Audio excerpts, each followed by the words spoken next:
Mark was recently at the Washington Post. There were layoffs. I was finishing up a story on the science of near-death experiences, and I asked my editor, I said, am I even going to be around for this? Or Tell us what it's like to be a bridge between medical research and the general public.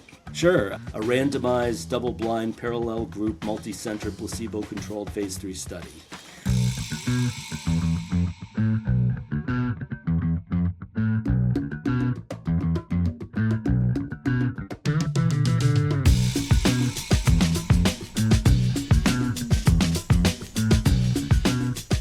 Good morning, everybody. We are so lucky today to have two very, very special people on our show. First of all, we have Krista Steele, who is our PR director extraordinaire. And Krista is responsible for getting so many of our guests to come on the show that we could certainly have never contacted or agreed to have come on in the first place. So Krista, kudos to you and thank you so much. And one of the guests that she was fortunate enough for us to hoodwink is Mark Johnson. I know I won't be able to do Mark justice, but I'll try here. And Krista, you jump in a little bit too to add to a little bit of his bio. Mark is an extraordinary man.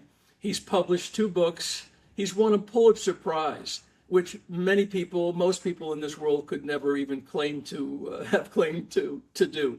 But Mark has a couple of interesting stories to tell us. And without further ado, I'm going to shut up. And Krista, I'm going to let you introduce Mark and ask him our first question. Sure. Okay, so Mark was recently at the Washington Post, and we are here today to talk about his experience. And there were layoffs, of course, recently that everyone's heard about, so he can give us some insight into that. So Mark, I will let you take it away. Thank you. All right. Thanks so much for having me on, Peter. I'll just say that I don't want to talk too much about the layoffs, but it was a situation where it had been rumored for a long time, and it makes, actually for about 4 months it's been rumored, so it makes it progressively more and more difficult to concentrate on stories. Last week, it was last week, I asked my editor, I was finishing up a story on the science of near-death experiences, and I asked my editor, I said, I think this is possibly going to be popular with readers. It's something people are interested in. And I said, am I even going to be around for this? Or, and as it turned out, I put the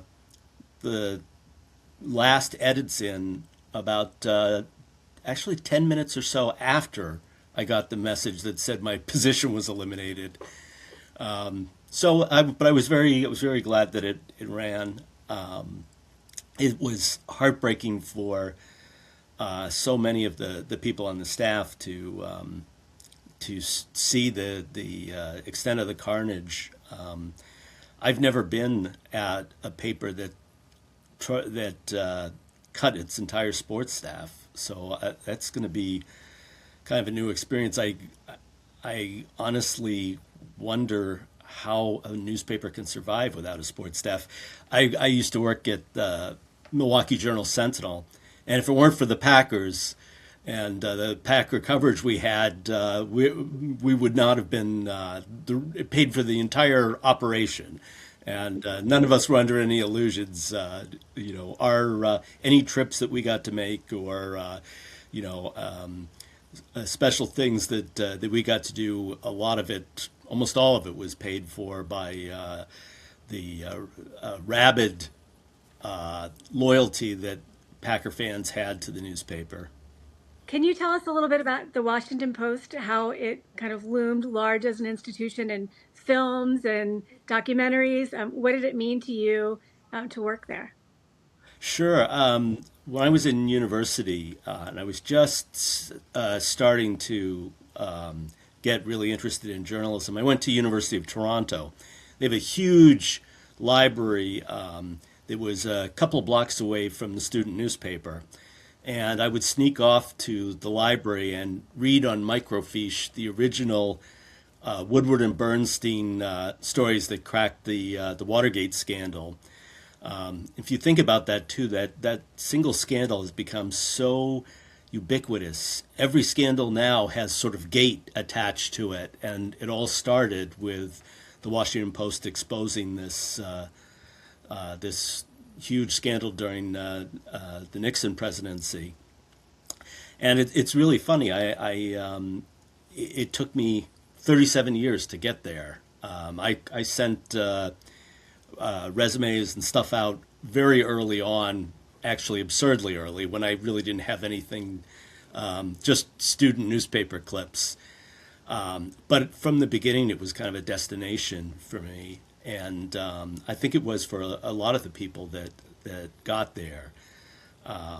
And one of the things that's special about it, it has a real reputation as a writer's paper. Some of the most incredible journalists, especially for writing, for graceful writing, have come through the Washington Post.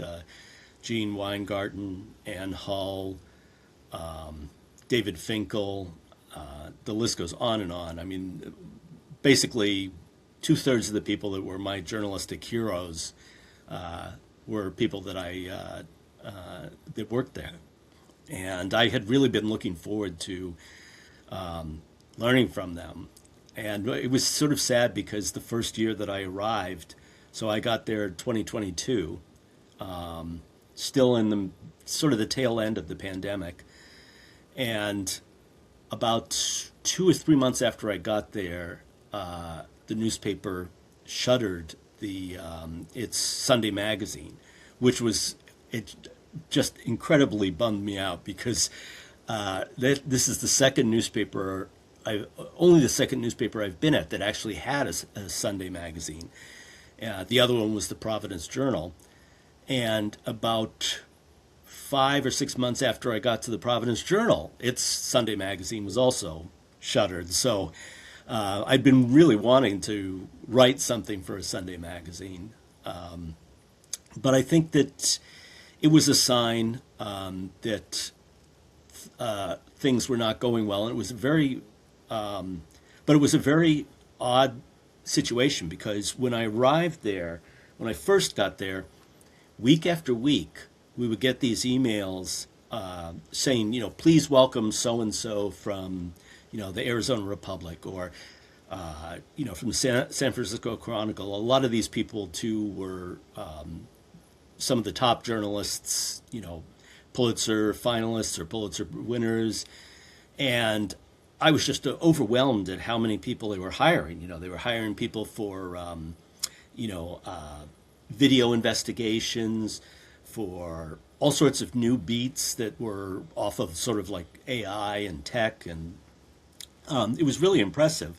I was coming from Milwaukee, where for several years it just seemed like the only announcements we ever heard were, there's so-and-so's, retiring, or, there's another buyout.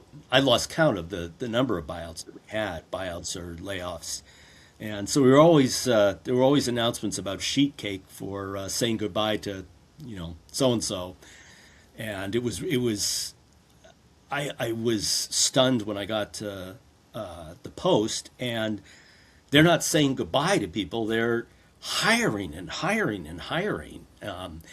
And I mean, I've talked recently with some of the people who'd been there longer, and they all had a bad feeling about this, that Bezos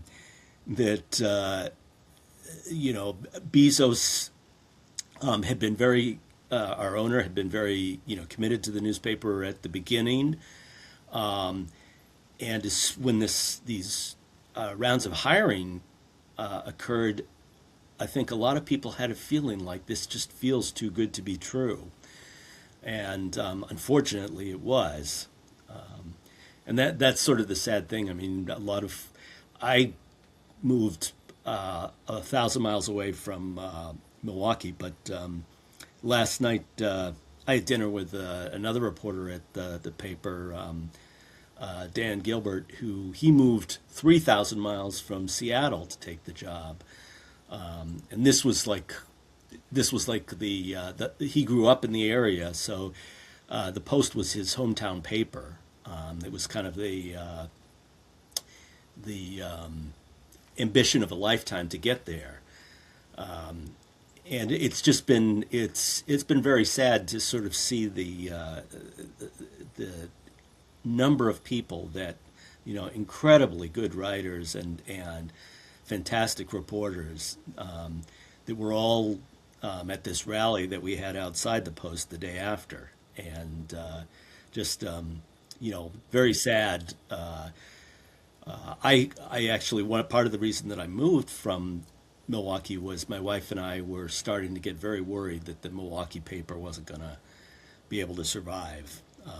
It was, during the time that I was there, it was a very good paper, and we got bought something like 4 times in 3 years, or 3 times in 4 years, something like that.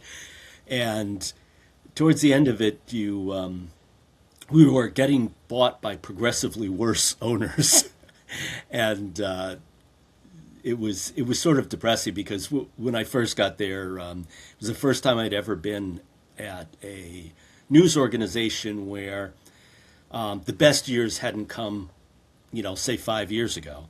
Every other time I took jobs, I'd get, like when I arrived at the Providence Journal, people were saying, "Oh man, you should have been here 5 years ago." We had when the America's Cup was in Australia, the Providence Journal set up its own bureau. They, in Australia for 3 months, they had a photographer, reporter, and an editor there.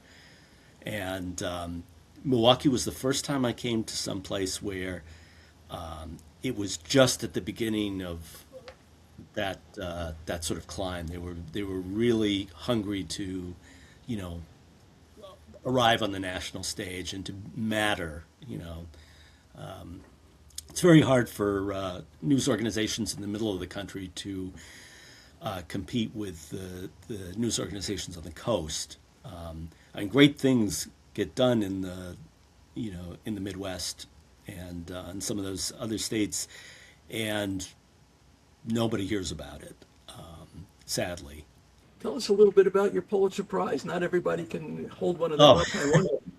I was very lucky. I had been working with another reporter, Kathleen Gallagher, at the Journal Sentinel in Milwaukee, and we'd done a bunch of stories about vaccine manufacturers and sort of the vaccine process.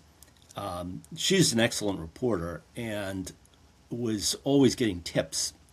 And one morning she came running over to me and said, they just sequenced all of the genes of this young boy at the Medical College of Wisconsin.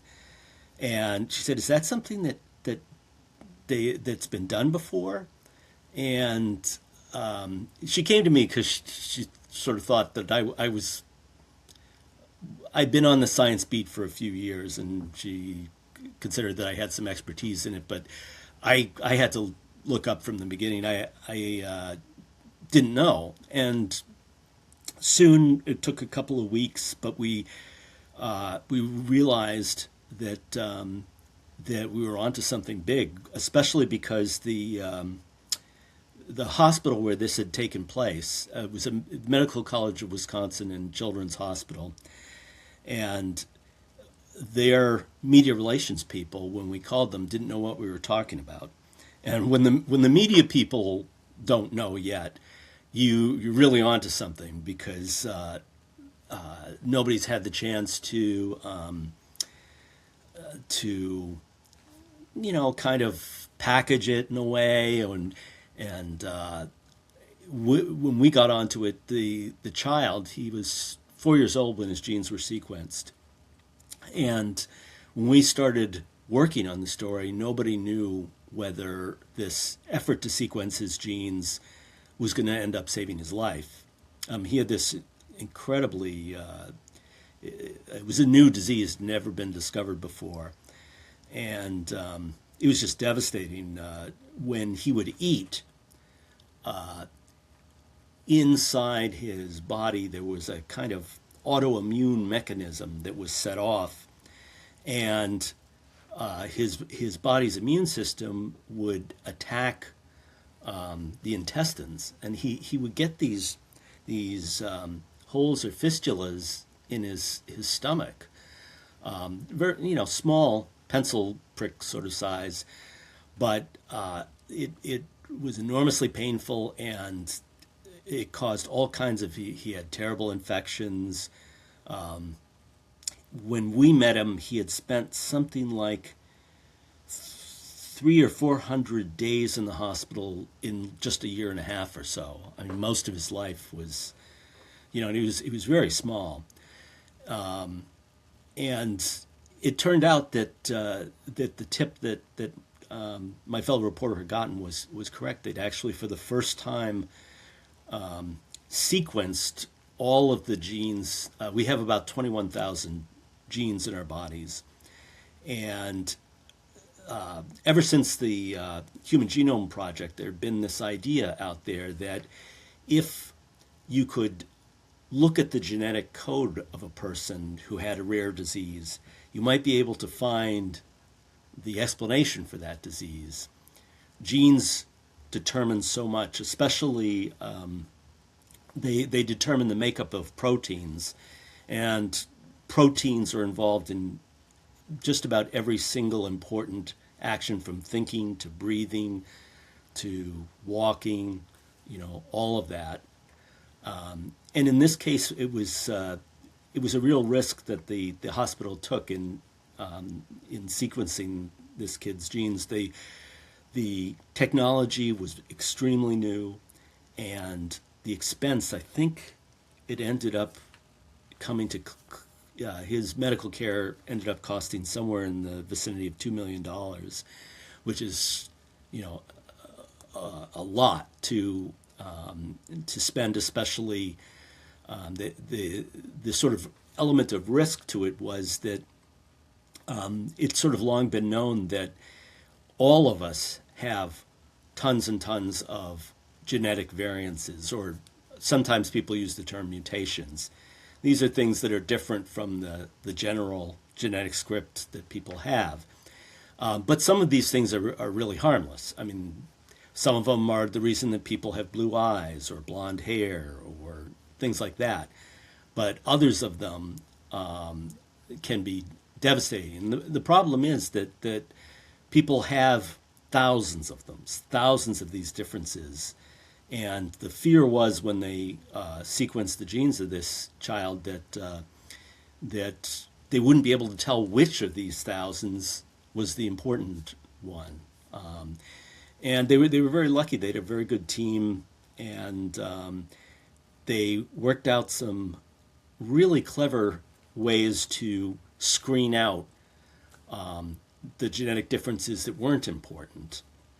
And they ended up doing these different rounds of sort of screening the number, and it went from thousands to, I think at one point it was like 24, and then 8, and then 4 differences, and then they were able to determine which was the actual cause of this. And this opened sort of a second challenge, which is that they had feared all along, what if we discover what the problem is, but we don't know how to fix it, right? And in this case, was very lucky. They did know how to fix it. They gave the child a bone marrow transplant, which pretty much reset his immune system. And this kid was able to survive. When I left Wisconsin, I think he was already a teenager. And it was really remarkable and very very rewarding to see that not only that he was saved, but that in fairly quickly after, other hospitals began programs to use the same kind of genetic techniques that this hospital in Wisconsin had. And now it's pretty standard.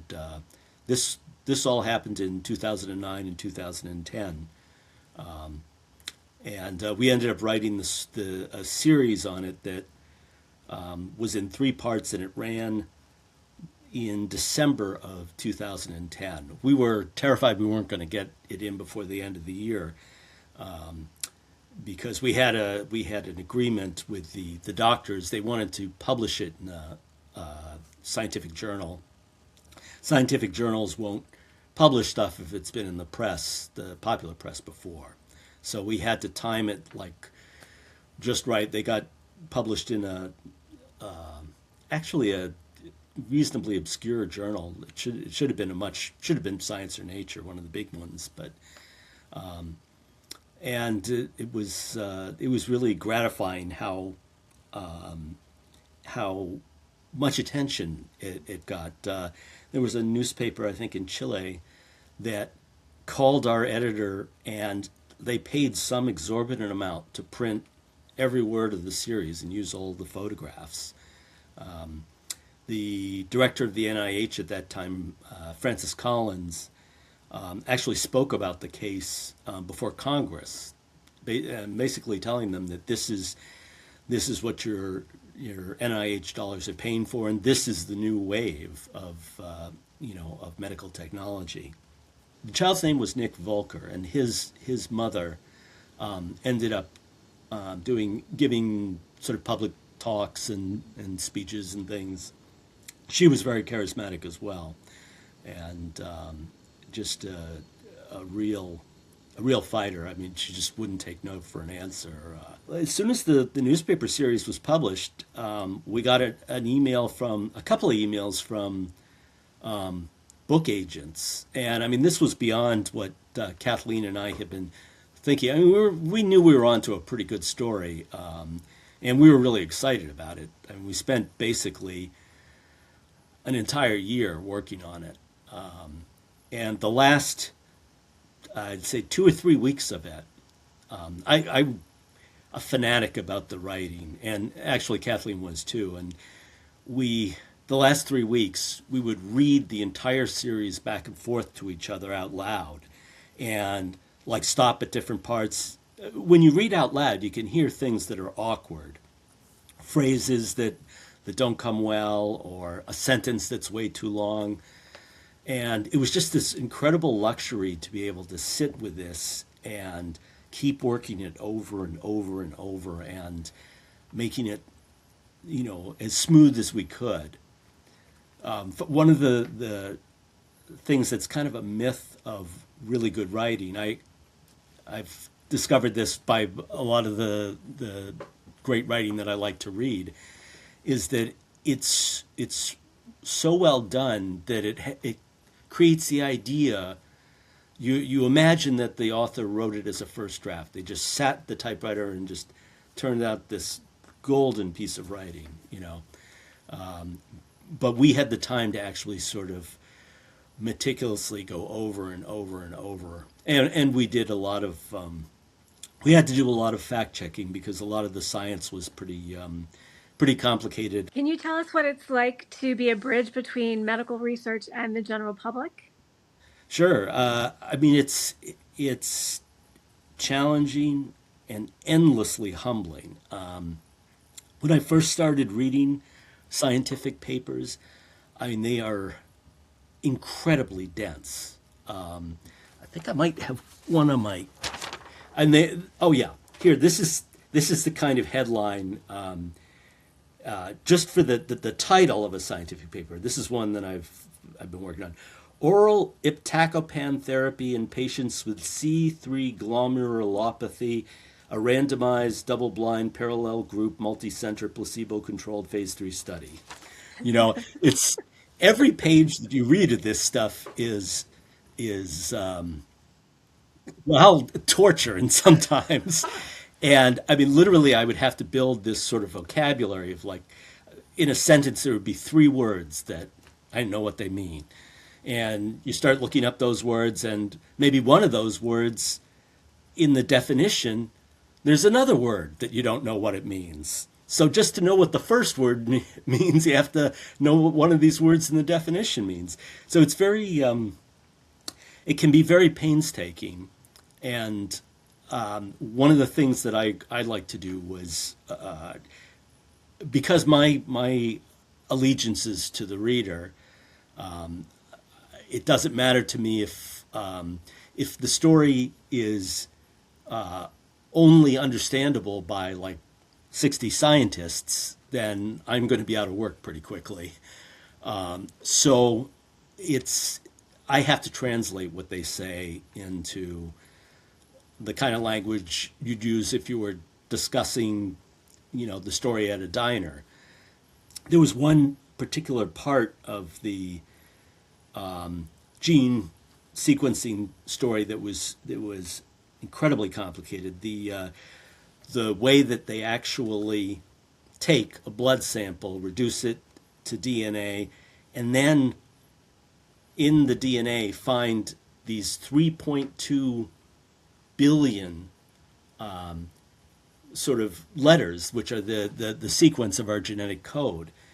And it was really funny. My reporting partner and I, we went over to the medical college and, early in the reporting, and we met with this guy who ran the sequencing lab, young guy, very enthusiastic, and he says, "Oh, I'm so glad you're here.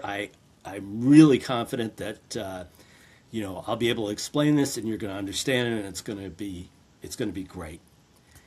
It was a 6-hour meeting, and Kathleen and I, when we left, we both like shook our heads, like, "Did you understand much of that?" And I didn't. And we were both. The other thing too was that we didn't leave until like about 2, so we hadn't had lunch. We were incredibly hungry, and your brain doesn't work super great when you're hungry. It ended up that just to be able to, and this was probably in the story, maybe 5 or 6 paragraphs, but I wanted to explain how this machine worked. And it took a solid 2 weeks sending paragraphs that I was going to write back and forth, like to this to the main scientist, and saying, "Okay, does this describe it correctly?" What's next for you, Mark? What's your next journey? Well, I'm thinking about. I have a couple of book ideas in mind. One of them is a story I just finished for the last story that I did for the Washington Post on the science of near-death experiences. There's this major debate among neuroscientists, scientists who study the brain, who many of them believe that most of what happens to people when they have these near-death experiences, the tunnel of light, the tunnel that they go through, the light that they're heading towards, the feeling of being outside of their own body, watching, that these are all visions and effects that can be traced down to specific chemical things that are happening in the brain. And there's a whole different set of scientists who believe that no, there's some things that we just can't explain. The brain. They listen and take very seriously the stories that these people tell, and they say, well, that's a kind of scientific evidence too. When somebody says, I was struck by lightning, and I, as one of the people I interviewed had been, and I felt myself go out of my body and watch, and I took this journey through a garden and stuff like that. To a lot of scientists, this is the very thing that they can't test. How do you set up a clinical trial or a randomized study to test whether this is actually real? And that's sort of one of the things I liked about the story, was that it kind of gets at the nature of science and how we know what we know. So that's one thing. Another one that I've been very interested in was a story that I wrote about 3 or 4 years ago when I was still in Milwaukee, on the science of empathy. Empathy has been something that I've been sort of acutely aware of declining in this country. Just as an example, and I'm completely not alone in this, but I tweeted my layoff this week, and most of the responses I got were very nice. Former sources of mine said, "I'm really sorry to hear this," et cetera, et cetera. There were a whole nother segment, however, who weighed in, people who really don't like the Washington Post and have, politically feel that there's a different agenda. And they sent in comments like, karma sucks, doesn't it? And, you better learn how to pour a cup of coffee and stuff like that. And it sort of, it's sad in a way. I mean, it sometimes you read these things and you laugh, sometimes you read them and you feel angry. But there used to be a time in this country when we really looked out for each other. I I ended up driving from Milwaukee to New York on 9/11 to cover the terror attacks, and I just remember vividly that for a time everybody was united. There was this incredible feeling of empathy. People, their hearts went out to the people who lost loved ones and things like that. And that kind of shared experience has been really absent in this country. I think empathy is the thing that we've forgotten. Mark, I really thank you. Krista, you were awesome. I thank you so much. Krista, again, kudos to you for pulling this all together. So thank you, everybody. Thank you so much for having me, Peter. It was an honor. You will be totally welcome. And we're going to look forward to reading your next book. I can't wait till it comes out, for sure. We're proud to be sponsored by Litchfield Distillery. They like to call themselves Batchers in honor of the early farmers of Northwest Connecticut, a region known for its ample yield of wheat, corn, and barley. Growing these crops in the rocky terrain requires grit and determination. For the past decade, Litchfield Distillery has been busy distilling Litchfield County's best harvest into fine craft spirits, one batch at a time. Litchfield Distillery, the spirit of hard work.